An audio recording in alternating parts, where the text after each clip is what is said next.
So spouses poisoning each other with Visine is kind of actually normal in the true crime world. So this also happened in 2018, and this is Lana Clayton of South Carolina, once again making the Carolinas look real good.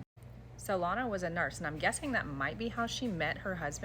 This is Steve Clayton, and he was a millionaire, and he had created physical therapy clinics. These two had been together for about 5 years when this happened. And when I say this, I mean that she said that she found her husband at the bottom of the steps dead. Initially, the coroner ruled this a heart attack. However, Steve's nephew came rushing over to console Lana. His name was Nick French, and he said that Lana's behavior was really peculiar. He said that Lana made no mention of trying to revive him at all, and she's a nurse.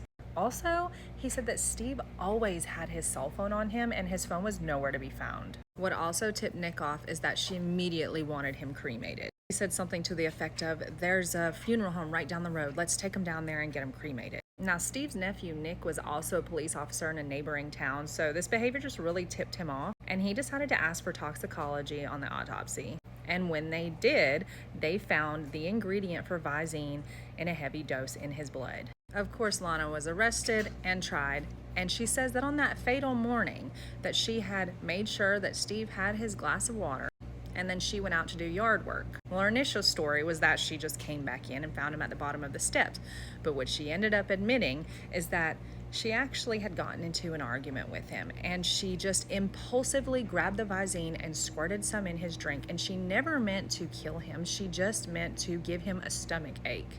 She cried and boo-hooed on the court, saying that she never meant for this worst case scenario to happen. To make matters worse, because apparently she says she was in love, but him being a millionaire, So 2 years before this event, there was an account where they were up in their bedroom and Lana shot Steve with a crossbow in the head. She said it was an accident. He said it was an accident. All was forgotten.